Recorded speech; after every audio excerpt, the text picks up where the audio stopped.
of education. And she looked sad. Don't think that the statues are static and they don't change. They change all the time. And they will give you a message. And the message that she gave me, she is unhappy because people are ignorant. And it is because of ignorance that people suffer. And she is the goddess of consciousness, goddess of education, goddess of all siddhi powers. So I am pained, she says, to see how people are so ignorant. Not only the mundane people are ignorant, even the so-called spiritual people are ignorant, the priests are ignorant, and the gurus are ignorant, everybody is ignorant. And everything has become such a farce drama. Even worship has become a drama where there is no experience whatsoever. Even chanting mantra has become a farce. So that's what she said is making her unhappy, and it is because of the Kali Yuga. It's not that the mantras are powerless, but then when they are chanted without any understanding, without any impact on consciousness, transporting you to another level, and that practice is not going to do any good except wasting time because there is no engagement. But we continue that, at least that unconscious exercise gives you a break from totally mundane activity, that you are in a sacred space, which is the least you can do. I was just reflecting on this while I was doing puja and people were watching, and I more or less felt myself acting like a priest who hears people chanting and himself chanting too. And in this case I was praying to the goddess. The goddess should come, but she can come at different levels, like an apparition, or your body can shiver, or you can even see her physical. All these are possibilities. But none of this is happening. Why? People have not been educated about true worship.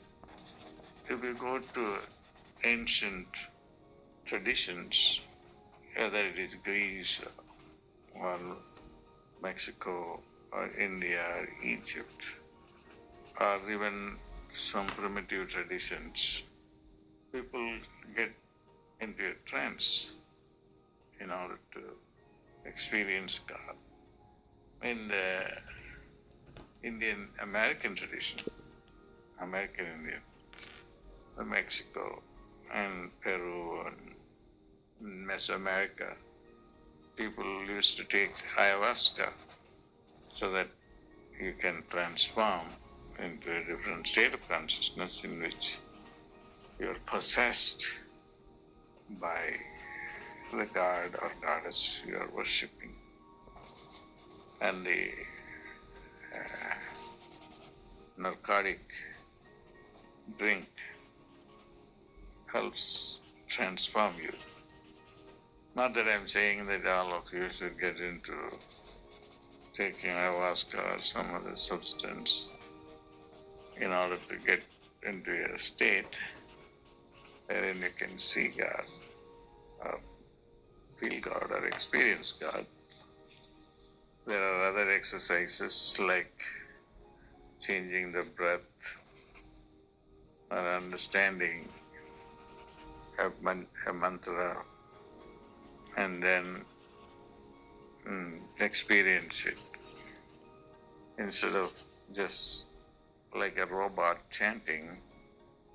If you say like Thali's mantra, cream, cream, even if you have said one time, you can see the Kundalini rising, and you can later on just leave that place instead of, chanting and chanting and chanting without having any experience.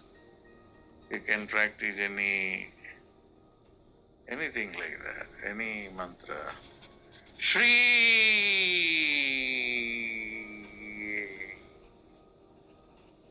finished. And then that experience continues. I've seen in Tamil Nadu, which is Dravidian culture in southern India, all these practices, spiritual practices, involve channeling, possession by the deities. But as people became more so-called sophisticated, they just made everything just a formal process with no experience behind it. Even the formal practices have behind them great depths, but they are not being practiced. So temples have to become places to give you the experience. A fire ritual should be the place, should be a device to raise the fire in you, and eventually you should be at one point in time not waiting for too long to be able to see the goddess, because the goddess is simply not a statue or a picture. She is for real, and she can give you the highest wisdom. So whenever you just go in front of a deity, the statue, just pray, just say the mantra, and then the goddess will respond.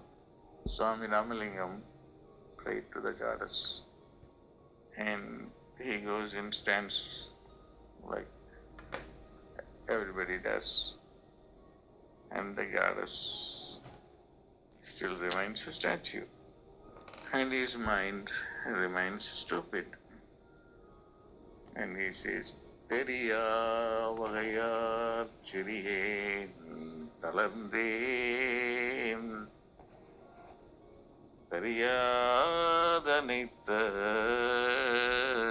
dayavudai taye.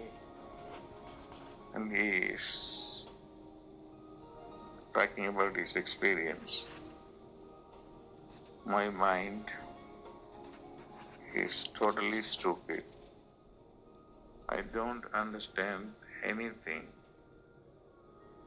You are my mother. You have to do something. So once she complained to her that how long can I remain like stupid of not knowing how the whole universe works? Why are you keeping me stupid? Then the goddess says, she doesn't waste any time. She could not tolerate the idea or the fact that her own son should be so ignorant and stupid. She comes. Here I come. She comes and hugs Ramalingam. This is for real.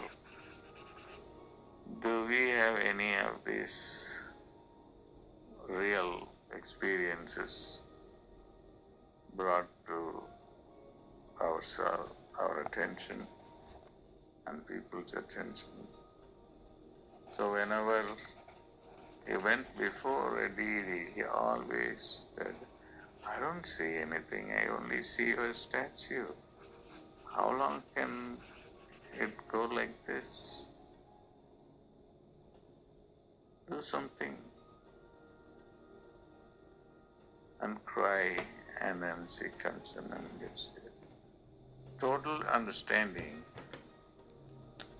in fraction of a second. So this is not my message, but the goddess's message for all of you. And it is 15 minutes already.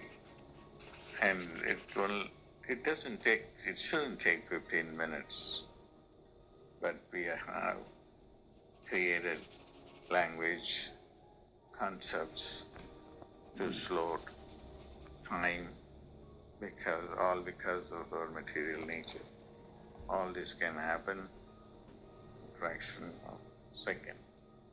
That she will make sure that her children will be taken care of in the upcoming Satya Yuga.